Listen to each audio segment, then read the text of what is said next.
and that's very important. And we feel very, very comfortable with that because it's been a great ally, truly one of our great allies. I mean, a lot of people say our greatest ally. I don't want to insult people by saying that, but I can say it's certainly one of our greatest, and right at the top. And they're the first one we're talking about. And by the way, we have many meetings planned today and tomorrow, and every country wants to be making deals.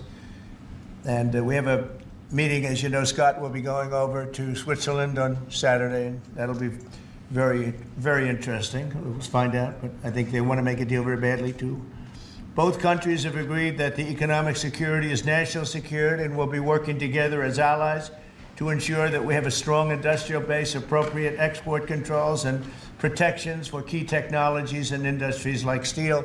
Steel is a big factor. Both countries will become stronger with steel and things necessary for military. You know, we used to build ships and other things literally at a level that nobody's ever seen, and we haven't. We've eased up, and I would say that the UK certainly eased up, but now we're going to be uneasing both, and we work together. Once again, I want to thank Prime Minister Starmer. He's been terrific for his partnership in this matter, the special relationship and external bond. It's really an external and an internal bond between our two countries will soon be stronger than ever before. And we really do. We have a great relationship. I want to just say that the representatives of UK have been so professional. And it's been an honor doing business with all of them, and in particular the Prime Minister. And I'd like to introduce him now to say a few words. Mr. Prime Minister, please take it away. Thank you, Mr. President, Donald. And this is a really fantastic, historic day in which we can announce this deal between our two great countries. And I think it's a real tribute to the history that we have of working so closely together.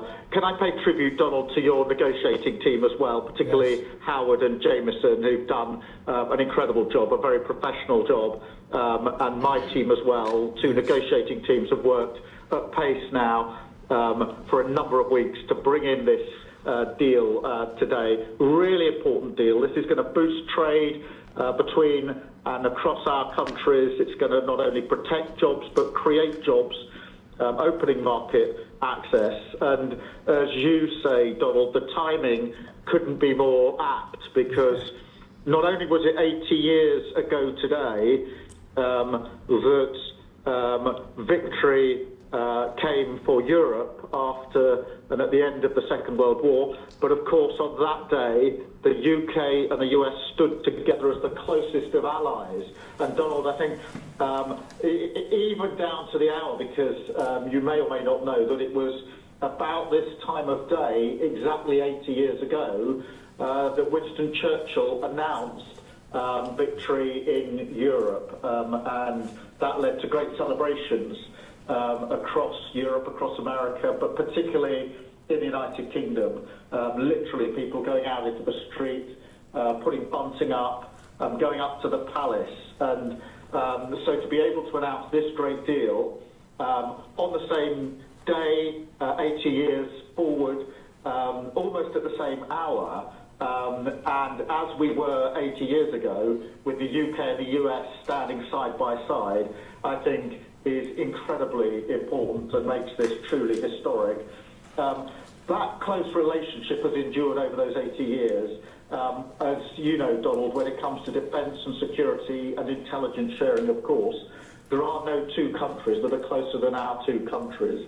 And now we take this into new and important territory by adding trade and the economy to the closeness of our relationship. It is built, as you say, on those notions of fairness and reciprocal arrangements. We've always had a fair and balanced arrangement between our countries. This builds on that, hugely important for sectors like car manufacturing and for steel and aluminium and so many others. And yes, we can finish ironing out some of the details, but there's a fantastic platform here, including, of course, on the tech side, where I think I'm right in saying we're the only two Western countries with trillion-dollar sectors when it comes to tech. And in the end, it comes down to, as you say, Donald, economic security is national security. On national security, we've been absolutely the closest of allies for so many years, keeping the peace through that close alliance, that friendship. And now we add to that this deal on trade and the economy. And I want to thank you for your leadership on that, Donald, and for the way in which your team have negotiated this. And I'm so pleased that we've got this deal, we've finalised it, and we've built an incredible platform for the future. So thank you so much. Donald, I'm now going to go and do a press conference. I think you have your press in with you. But on the details, I think if you've got Howard, we can deal with that through one of my team. That's great. Well, Mr. Prime Minister, thank you very much. It's an honor. We're going to have a continued, maybe a better relationship than ever before. You know, I don't know if the media knows, but the U.S. and U.K. have been working for years to try and make a deal. And it never quite got there. Yeah. It did with this Prime Minister. So I want to just congratulate you. Well, with this President, this Prime Minister, we've managed to achieve what many people have tried to achieve for many years. That's right. And I'm really pleased, and it feels completely historic and on a special 80-year anniversary as well. So, Donald, thank you so much. It's really good to have got this deal over the line. Tribute to both teams, tribute to our countries, and tribute to your leadership. Thank you. Well, it really is a great thing. And you go do your press conference, and I'll see you soon. Maybe speak to you later. But thank you very much. And an incredible thing. I can't tell you that for so many years, even as I sat, everybody talked and talked and talked about a deal with. It just seemed like a natural deal, but it was not done. But now it was done with us. So I feel very proud to have been a part of it. Keir, thank you very much. Thanks, Donald, and we'll speak again soon. Very good. So long. Bye.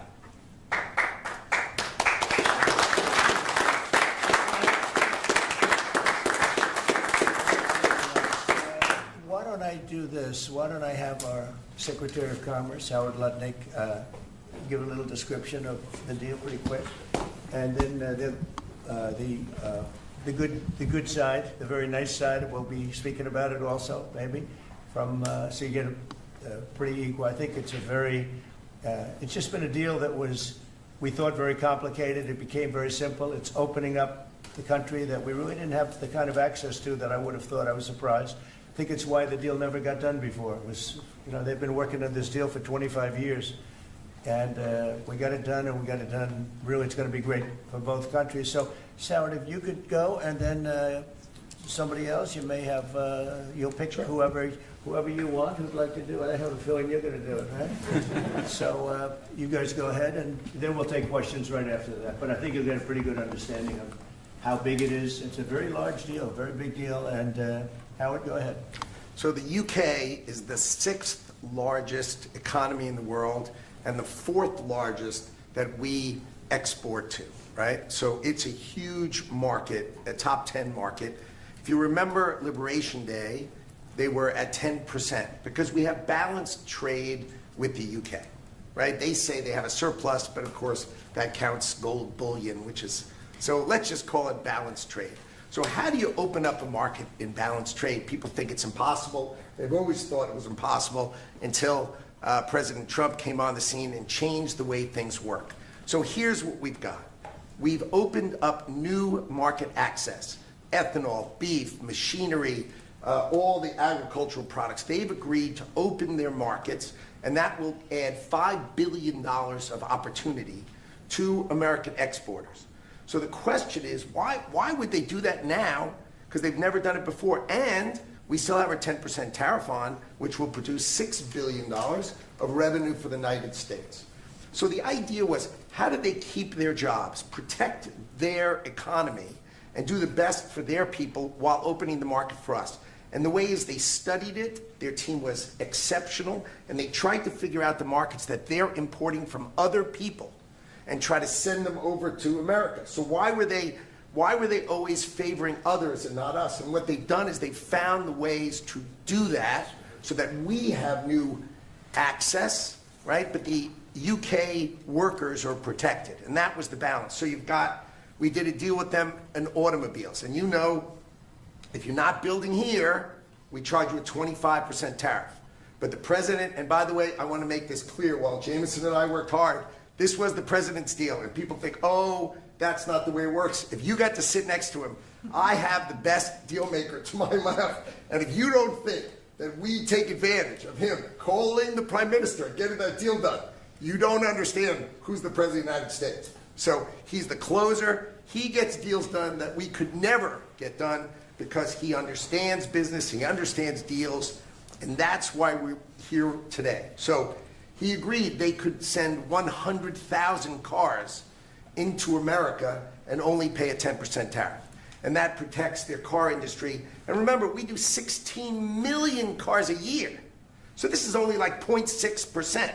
But for the UK auto people, this is tens of thousands of jobs that the president agreed that he would protect for them. So he made that deal, right? Then steel and aluminum, right? Their steel business has been destroyed like everybody else has been destroyed by people dumping steel into their markets. And British Steel had announced it was closing down.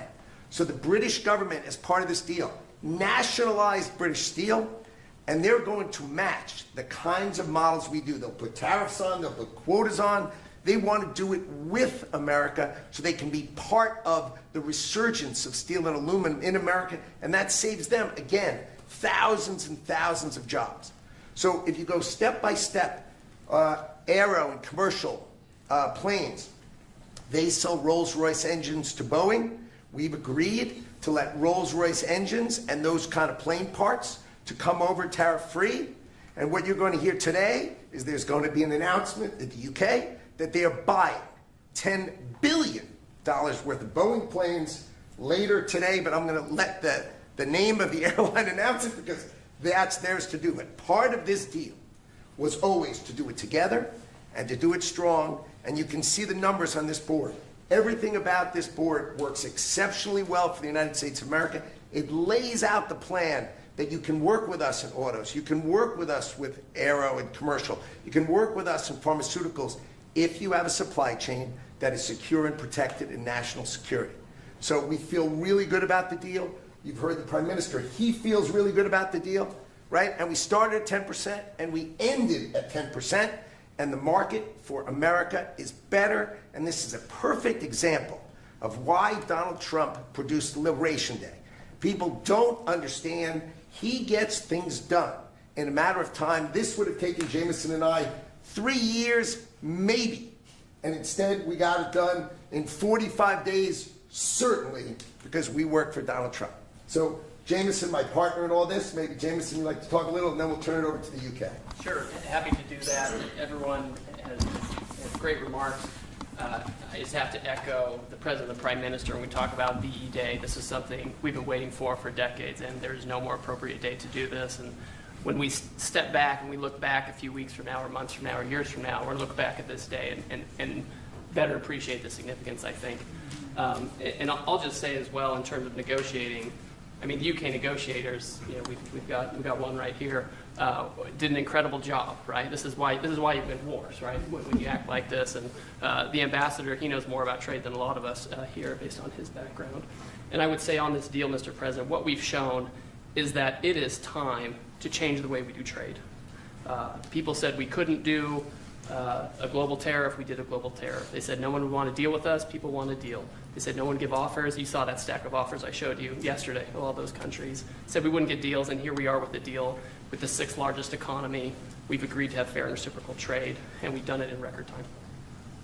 Thank you very much. Sir. Great job. Thank you, sir. Mr. Ambassador, please. Well, Mr. President, thank you very much indeed in hosting us this morning.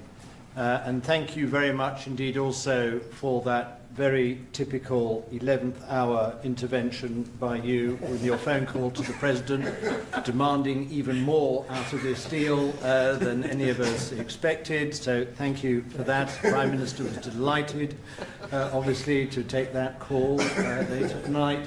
But you took it to another level, and I think the point I would make is twofold. One is that if we're going to rebalance and rebuild international trade in a way that serves all our interests, then we're better doing that together than separately and apart, and that's what we're on a mission to do.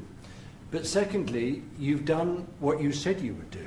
You said to the Prime Minister when he came and we visited in the Oval that you would do a good trade deal with the United Kingdom, that you would do it at pace, and that we would be first. And you have delivered that. You know, you've been true to your word. So thank you very much indeed for that. For us, it's not the end. It's it's the end just of the beginning. I mean, there is yet more we can do in reducing tariffs and trade barriers so as to open up our markets to each other even more than we're agreeing to do today. But it also provides us with the platform, the springboard, to do what I think will be even more valuable for both our countries in the future, and that's creating a technology partnership between the United States and the United Kingdom so that we can harness science and technology in order to create future industries and future jobs, and to do that together in the way we work so closely already in the national security and defence area. We can just take that to yet further areas of science, enterprise and endeavour. So we're looking forward to doing that in the coming months. You've launched us extremely well today. It just, in my view, as the Prime Minister has said, just shows what two countries who trust each other, who are confident in each other and are familiar with each other can do, not just for ourselves, but for the rest of the world who need to benefit from a bigger and better international trading system. Thank you very much. It was beautifully stated. What a beautiful accent, too. I'd like to have that accent. Thank you. My mother would be proud. Thank you very much. Any questions? James Matthews from Sky News. Yes. Can I ask, why Britain and why now? And you've described this deal as a full and comprehensive deal, and yet we've just heard from Mr. Mandelson it's the end of the beginning. Clearly, there's much more work still to do. With respect, are you overstating the reach and significance of this deal because you're a president who needs a result at a difficult time? I think that it's a great deal for both parties. It's for us. We're opened up. I didn't know how closed it was. Quite closed, the market, as you know, the UK. And it opens up a tremendous market for us. And it works out very well, very well. And a lot of assets. You see the chart, and those are tremendous assets. But we've been trying, and when you say why us, meaning your country, we've been trying for years, and they've been trying for years to make a deal, including when I was in the, first term. It would always be people talking, but they weren't getting it done. But for 25 years before that, they were trying always to make a deal, a very significant deal. I actually, until I looked at the numbers, I didn't realize this is a very conclusive deal, but we think we can grow it even from that. But this is a maxed out deal, not like you said it. You said it really incorrectly. This is a maxed out deal that we're going to make bigger, and we make it bigger through growth. But we have tremendous assets involved. I was surprised to see how big your country is in trade, actually. One of the biggest in technology and so many other things. It's agriculture. I really didn't know. It's depending on your definition, it's from 4 to 5 to 6. That's pretty big in the world. So I was very impressed by that. But we're going to take it to new levels. It's a very big deal right now, but I think it is going to grow just of its own volition. It's going to grow, and over time there'll be changes made. There'll be adjustments made because we're flexible. We'll see things that we can do even better. But it's very conclusive, and we think everyone's going to be happy, and the people of your country are going to be very impressed with the result. And they'll be able to buy from more people. They'll be able to price things differently. They'll be able to get some products that aren't available to them now that we make better than anybody in the world. And it's just something that it's a great thing that it came together. It's so nice because we have many countries want to make a deal, and many countries are very unhappy that we happen to choose this one, to be honest with you. But it's a long time, our oldest ally, or just about. Because a couple of people claim that too, but let's put it right at the top. I think it's going to be something very special for UK and special for the United States. Mr. President. Thank you, Mr. President. Reagan Reese with the Daily Caller. How close are you to more deals, and when do you expect the next to be announced? Well, very close. We have numerous deals. I know Howard's going back. As soon as this is finished, your press conference, he's got numerous. And Scott, who's right over here, who's fantastic, by the way. You were great on television this morning. I watched you. That was very good. You gave them a little lesson in the world and economics. But Scott's going to be going to Switzerland, meeting with China. And, they very much want to make a deal. We can all play games. Who made the first call? Who didn't make the... It doesn't matter. It only matters what happens in that room. But I will tell you that China very much wants to make a deal. We'll see how that works out. Every country throughout the last 40, 50 years has literally ripped off the United States on trade, on military, on protection, on all the different things. And we are now making fair deals. And in this case, it's great because we really weren't very much involved. You have the European Union, which is, I think you made the right decision years ago. I don't know if you remember, I was opening up Turnberry the day that you were voting. And they asked me, would it happen or would it not happen? I said, no, I think they're going to go their own separate way. I think it's better for them. And they did. I think it's going to end up being a very smart decision. But a big part of that decision was always that you'd be able to make a deal with the United States. And they were unable to do that. But now they made it. And it's a tremendous, it's very important. That was always a big part of your decision on Brexit. And they were never able to make that deal. It was a tough one. And this one it's amazing with time. This one just went very smoothly, went quickly and smoothly, and a lot of common sense, as I like to say. There's tremendous common sense, but it's going to make your country much bigger in terms of trade, and it's going to make our country much bigger in terms of trade, too. Yes, sir. Thank you. Go ahead, behind you. Oh, yeah, Tom Bacon at the BBC. Thank you, Mr. President. You mentioned meat. You're with who? The BBC. Oh, good. Very nice. They treat me beautifully. You mentioned meat and beef exports. The UK currently doesn't accept American beef because of its own food standards. Are you calling on the UK to accept all American beef and chicken products? Well, I think they'll take what they want. We have plenty of it. We have every type. We have every classification you could have. As you know, Bobby Kennedy is doing a tremendous job, and he's, I think, probably heading toward your system with no chemical, no this, no that. And I think we're heading that way, it seems to be. And but we have that also. So we're a very big country. We have a lot of beef. We're a very big country, so it'll be great. Yes. Yes. You want me to jump? Yes. Let's talk about American beef really quickly, and it can't be understated. I'm Rick Rollins, by the way, how important this deal is and what this means to American farmers and ranchers. Specific to the beef, this is going to exponentially increase our beef exports. And to be very clear, American beef is the safest, the best quality, and the crown jewel of American agriculture for the world. So I think a really important part of this deal isn't just the ethanol reducing of tariffs from 19 to 0, which for our row croppers is a huge deal, but also for beef. And as we move forward, I know our incredible trade team is looking at all of the meats, all of the produce, really all of our agriculture exports. And I don't know if there's an industry that has been treated more unfairly and has suffered more than our agriculture industry. So we look forward to, I'll be in the UK on Monday, talking to my counterpart over there for next week, and look forward to moving that out across the country. The president is I incredible. think we could say defender. that we have the best in the world,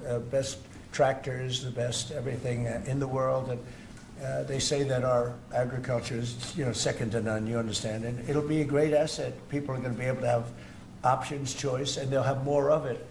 And that usually means lower prices. How about we'll do you and then you? A Go follow-up ahead. question for the Italian TV, Daniele Compatangelo, LA7, TV 2000, Primetime Media. So congratulations for the deal. We'll see a big revenues from the chart. But what's the rest of Europe? It's a victory day, but other European countries It seems like they're losing the We trade. intend to make a deal with Europe. We have found that the European Union treated us extremely unfairly, very difficult, and hurt themselves in doing so. And they very much want to make a deal. We'll be dealing with them. We are dealing with them currently. So that'll cover pretty much the rest of it. But this was separate because of Brexit in particular. This was a separate deal. It always seems so natural. I mean, all the media would say that this seemed to be like, why did this happen 25 years? Why didn't it happen a long time ago? And it was always amazing to me. Somebody would say, hey, we got to make a deal. We have to make a deal. But this deal just fell into place. The Prime Minister did a fantastic job. His representatives are total professionals, and they got along well. And it just seemed to work. And I think one of the reasons it did is because we blew up the whole system. If we would have just been dealing with you separately or, country by country, we blew up the whole system. It was very fair to very unfair to the United States. And I think because of that, this worked out so nicely. And I'm honored that it was the first deal. Please. Sir, you mentioned... Well, why don't you go in the back, yes. Oh, thanks, sir. I'm with the London Times. I would say this is a great day for James Bond because now Aston Martins will be available to American buyers. Will it be even better by extending it to film? You've talked about a big tariff on films, and we'd like to know if there'll be relief on British... Well, we're going to have a discussion on that separately. And as you know, we're putting tariffs on that particular film, you said, the movie makers. And we're going to be doing some tariffs to get them because a lot of them have left this country. They all live here. The money comes from here. Everything comes from here, but they make them in other countries. So we're going to do something to bring them back, maybe to a large extent. But James Bond has nothing to worry about that, I can tell you. James Bond. And Sean Connery was a friend of mine. Sean Connery was responsible for my getting zoning in Aberdeen. He said, let the bloody bloke build his golf courses. I was like 4 years into the process, and it was impossible in Aberdeen. And he just stood up one day and he said that. As soon as he said that, I got the approvals in about 2 minutes. So he was a great guy, Sean Connery, and Are you sure if great you're going back character. there later in the year? Are you going Say back it? Are you going to Scotland and to the... Yeah, I will be, sure. It's great. And we have a lot of investment over there. We have Turnberry, Aberdeen. We have, as you know, in Doonbeg in Ireland, right on the ocean. They're all in the ocean. I only have interest if they're on the ocean. And we have good investments over there. It's been beautiful. Yes? Mr. President, if the talks go well this weekend between Secretary Bessent and Ambassador Greer with their Chinese counterparts, not preemptively, but if the talks go well, would you then consider lowering the tariff rate on China? Well, it could be. I mean, we're going to see. Right now, you can't get any higher. It's at 145, so we know it's coming down. I think we're going to have a very good relationship. I always got along very well with President Xi. That relationship was greatly disturbed by COVID when COVID came in, but we get along very well now. I mean, the relationship was hurt with a lot of people, a lot of countries when COVID came in. But I think we're going to have a very good relationship. I expect to have a very good relationship with China, Scott. I think it's a very friendly meeting. They look forward to doing it in an elegant way. China, as you know, has a tremendous trade surplus with us, and we just can't have that. And but I think it's going to be very good for both countries. I would like to see China opened. One of the big things here is, and nobody would know this, but the UK was largely closed. It was very much closed to trade, and now it's opened. And a lot of the financial reporters are very happy about that because so much. I listened to them. Well, I hope they get countries opened up, and then you compete on a fair basis. But you can't compete when you're not allowed to go there. China would be the number one example of that. It's very closed. We almost had it last time before COVID. And that didn't work out. But we made a great deal with China. They had to buy $50 billion worth of our food products. And it was a great deal, doing very well for our farmers. And then when Biden came in, as usual, nothing happened. He didn't enforce it. And it got less. And ultimately, destroyed a great deal. That was a great deal. But no, I think that we're going to have a good weekend with China. I think they have a lot to gain. I do think they have far more to gain than we do in a sense. But we're going to have I think we're going to have a very, very good weekend. Will you speak to Xi after the weekend talks? I might, yeah, sure. Depending on what Scott says, we sort of Scott is doing certain countries, and Howard's doing certain countries. I mean, I wish I had like 10 more of each. Then we could do them all at one time. But there will be a time, we'll do a number of them, and then there'll be a time, I think I can say this, Scott and Howard, where we're just going to say, because we understand the countries, we understand what they want, where we're just going to make the deal. In other words, we don't need the country involvement because we've already had it. And we'll say this particular country, which had big surpluses, let's say, we had therefore deficits, that this particular country is going to pay a 25% tariff or a 30% or a 50% or 10% or whatever it may be. This was, I think we should explain it now, Howard. One of the things we did here that we'll rarely do is on cars, we took it from 25 to 10 on Rolls-Royce because Rolls-Royce is not going to be built here. I wouldn't even ask them to do that. You know, it's a very special car, and it's a very limited number too. It's not, you know, one of the monster car companies that makes millions of cars. They make a very small number of cars that are super luxury, and that includes Bentley and Jaguar. So we have some very special cars. So in order to help that industry, and that's really, you know, handmade stuff, and they've been doing it for a long time in the same location. And I said, yeah, that would be good. Let's help them out with that one. But that's different than a car company that comes out and makes millions of cars, which they'll be doing in our country. They're going to build, we have many, many factories, car plants being built or going to be built very soon. I think we can say that we'll be close to $10 trillion of investment. I think we're actually at that number now if you add up some of the ones we haven't heard about yet. I mean, we have some going up right now. They have plants going up, and they haven't even spoken to us. They're doing it because of the tariffs. And tariffs have always been used against us, and I never understood. I used to sit back. As you know, China paid hundreds of billions of dollars in tariffs when I was president. But until then, China never paid anything. And, you know, they really did a big number on us from the standpoint of trade.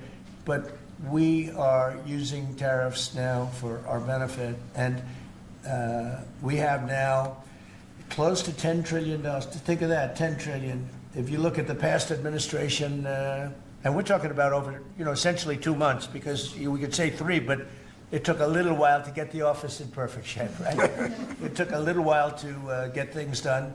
But once we started, when you think of that, close to $10 trillion of investment, you've had years where the United States wouldn't do that wouldn't do $1 trillion in a year, wouldn't do anywhere near $1 trillion. We did $10 trillion in 2 months. So it's amazing what's happening. We're getting calls from, and that has to do with chips, has to do with cars. We used to make chips. We had Intel, and we used to make chips. We had a monopoly on chips. Everything was made here. And now, over a period of years, because of presidents that didn't know what they were doing, they allowed that business to be stolen from us. Most of it moved to Taiwan. And you probably were in the same position, right? Because you had a lot of the chip-making capacity, but they moved it in. And if we would have said, that's fine, if you want to move it to Taiwan, that's good, but if you want to sell back into the United States, we're going to put a 50% or 100% tariff on, they would have never left. But we had people sitting here that didn't understand that, and it's too bad. But now they're coming back, because I'm saying it about 40 years too late, but they're coming back. As you know, we have the biggest chip makers in the world spending, in one case, $300 billion, in one case, $500 billion. Same as Apple, and in another case, $200 billion, and we're going to have a large share, very, very substantial share of the chip-making market. You said that this weekend is going to be a friendly visit, but do you expect that it will just be a formality to break the ice, or are they going to get into substantive negotiations? I believe so, yes. I believe it's substantive, yes.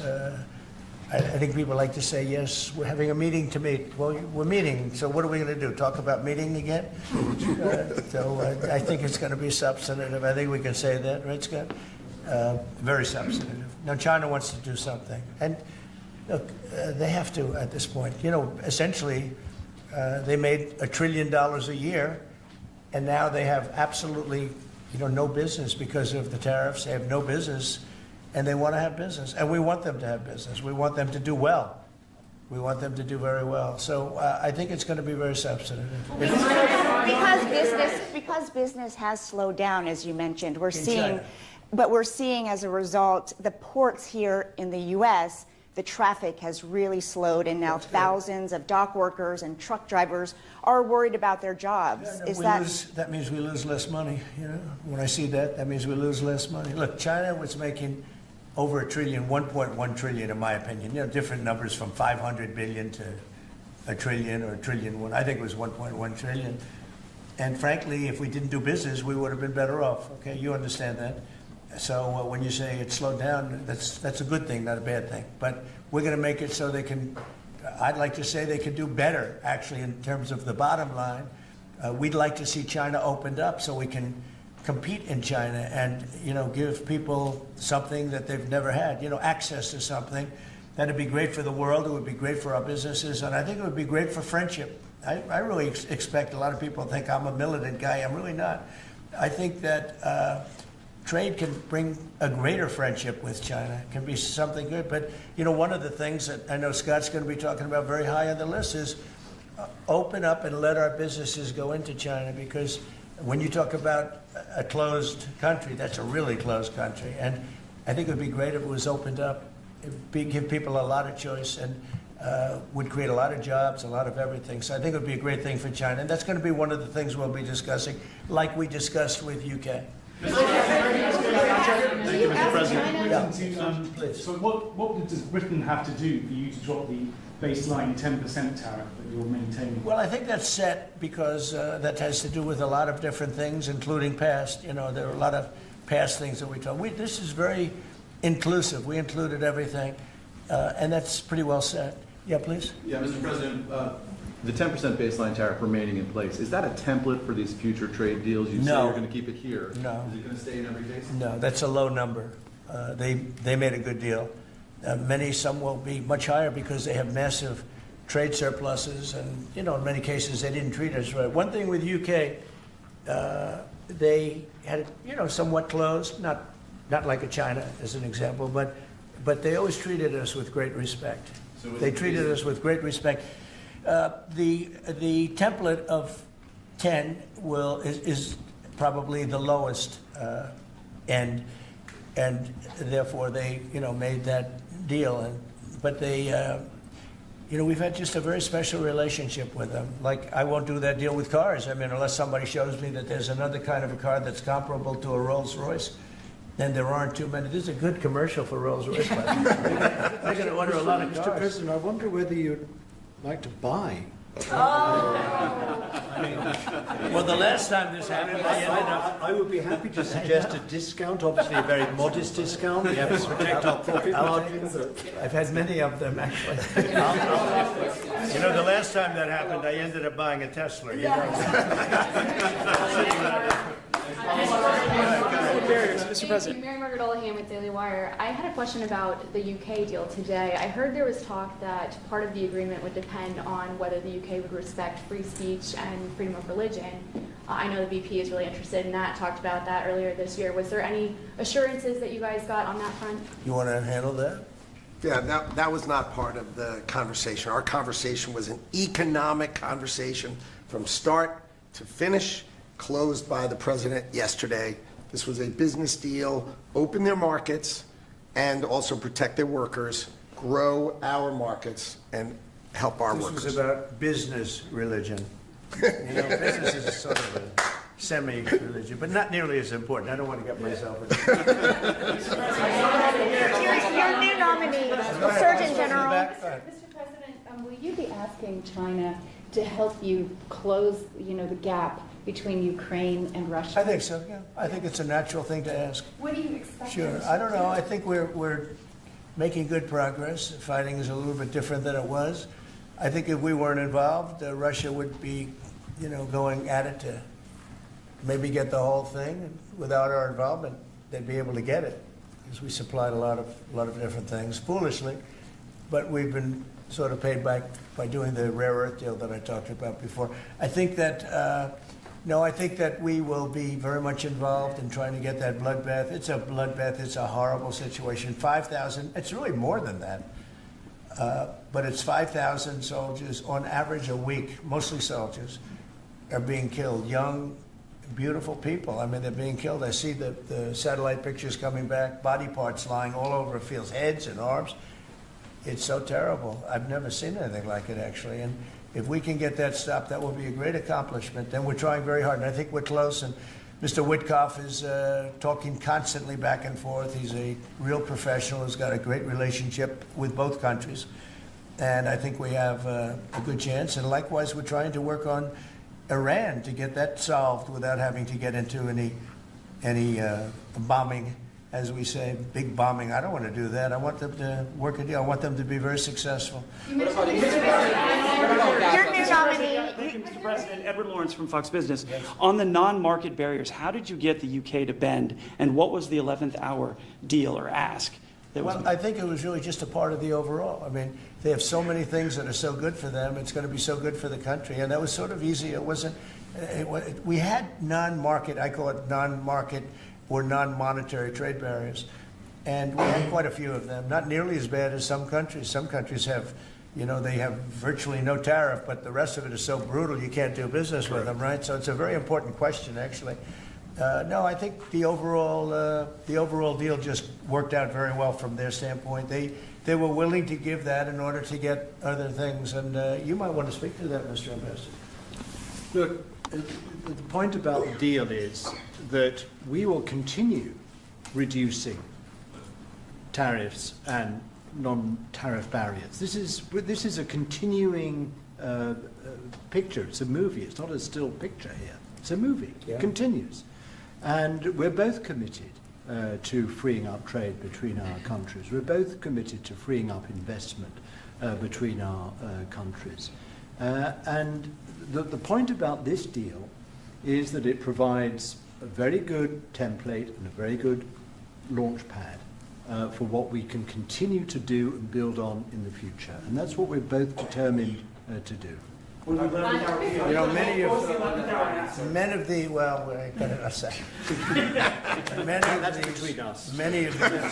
we'll keep it confidential. Yeah, how about just one more little thing, right? It got the deal closed, and it was handled very well from the other side, too. But many of these things that we're talking about, we've been talking about this for 25 years. It's hard to explain when, if you weren't sitting behind this beautiful Resolute desk, you just wouldn't get it. I have been hearing about making a deal with UK for 25 years. And especially around the time of Brexit. They wanted to make a deal, so they came out of Brexit and they make a deal, and how natural. And it just couldn't be done. It couldn't be done. Good people. And this is a bigger deal. This is a much bigger, better, stronger deal for both of us than we ever even contemplated before. It's a big deal. Virtually everyone said that it would end in failure, it would end in tears, and it's ended in exactly the opposite. Yeah. But, Mr. President, can I say that that is due to Secretary Lutnick and Ambassador Greer, who've been absolutely fantastic. But right. Yesterday I received a call, a very diplomatic call that just edged things over the line, and that was from your new ambassador in the United Kingdom. Who is terrific. Brad. Warren Stevens, he's here. Where is Warren? Right here. Hello, Warren. He's flying to London tomorrow night. He's going to be very popular with the British people. He's going to be a very successful ambassador. Under nominee. Were you disappointed? And he's got plenty of cash. Plenty of cash. Are you planning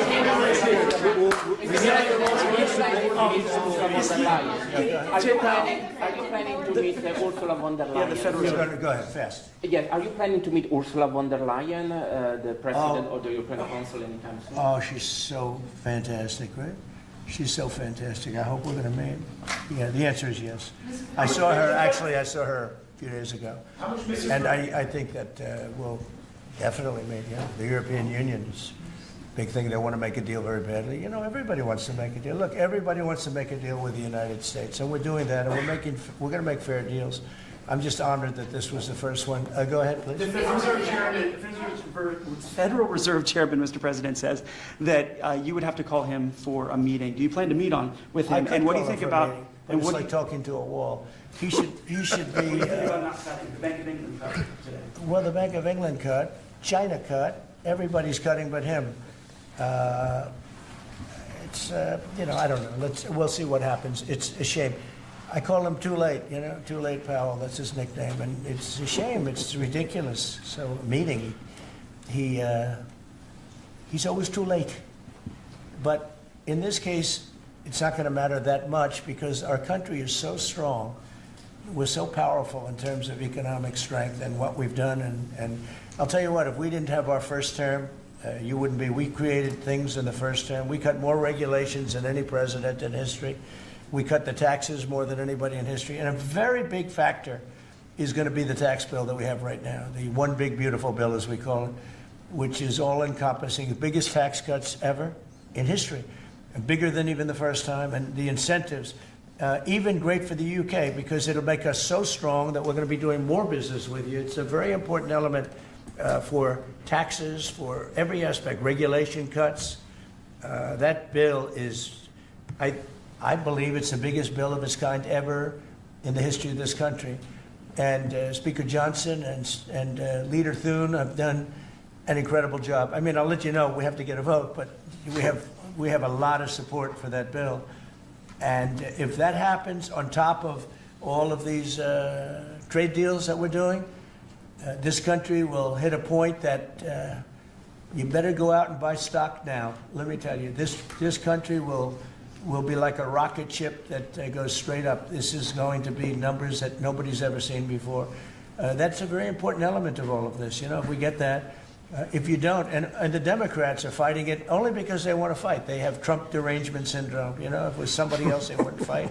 If you had a normal person, if you had some stiff sitting behind you, they'd be fine. But they have Trump derangement syndrome. You know, Senator Schumer's become a Palestinian. Welcome. I don't know when they're going to give him the ceremony, whatever the ceremony may be. It's terrible what's happened to the Democrats. So, very, very important element of everything, of what we're doing, unrelated to today, but related in the sense that we'll do, if that passes, we'll do even more business with the UK. We'll have so much. It's the biggest tax cut in history.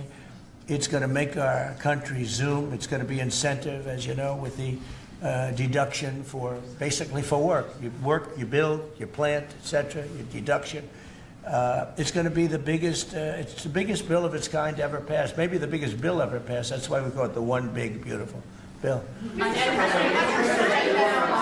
just announced a new nominee for the U.S. Surgeon General who never finished her residency and is not a practicing physician. So can you explain why you picked her to be America's top doctor? Because Bobby thought she was fantastic. She's she's a brilliant woman who went through Stanford, and as I understand it, she basically wanted to be an academic as opposed to a surgeon.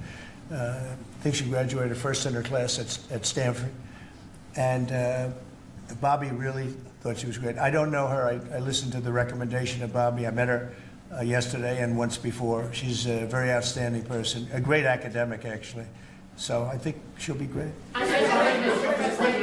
Your nominee for U.S. Attorney of D.C., do you have a backup plan if this Senate? Oh, I do, yeah, but he's a terrific person, and he wasn't getting the support from people that I thought. You know, he's done a very good job. Crime is down 25% in D.C. During his period of time. I'm very disappointed in that, but I have so many different things that I'm doing now with the trade. You know, I'm one person. I can only make, boom, I can only lift that little phone so many times in a day. But we have somebody else that will be great. I just want to say Ed is unbelievable, and hopefully we can bring him into, whether it's DOJ or whatever, in some capacity, because really outstanding. To me, it was disappointing, I'll be honest. I have to be straight. I was disappointed. A lot of people were disappointed. But that's the way it works sometimes, you know. That's the way it works. And he wasn't rejected, but we felt it would be hard. And we have somebody else that we'll be announcing over the next 2 days who's going to be great. With companies like Ford and Mattel recently saying they're going to raise prices on certain products, how long do you think the American public is going to be patient and wait for you? Well, I think they're saying that just to try and negotiate deals with me. Okay? They're not. Look, tariffs are the most misunderstood thing maybe in any form of business, anywhere in business. Oftentimes the country picks them up. Oftentimes the company picks it up. The people don't pick it up. Okay, the people don't pick it up. And if Ford did that, they wouldn't sell any cars. And if Mattel, I don't know, I'm not so sure. They also said they're the only country I've heard. They said, well, we're going to go counter. We're going to try going someplace else. That's okay. Let him go, and we'll put 100% tariff on his toys, and he won't sell one toy in the United States, and that's their biggest market. I heard that. I mean, I watched this guy talking about how I'm going to go counter. I said, well, I wouldn't want to have him as an executive too long. The Ford people I know very well, what they're doing is negotiating with us by saying that. But we don't think that's going to happen. Look, I put out a truth today, and it said that gas is down, gasoline is down, energy is down, groceries are down, eggs are down. I mean, eggs, thank you very much, but eggs are down. When I came in the first week, you guys hit me with eggs. I said, what the hell happened with eggs? Eggs were up like 170% and going up, and they said don't order any for Easter. And we were thinking about ordering plastic eggs like everybody was doing. And Brooke did a fantastic job, agriculture. Brooke did a fantastic job. And we had hundreds of thousands of eggs out here on the lawn just 2 weeks ago at Easter. But you take a look at the cost. Energy's down.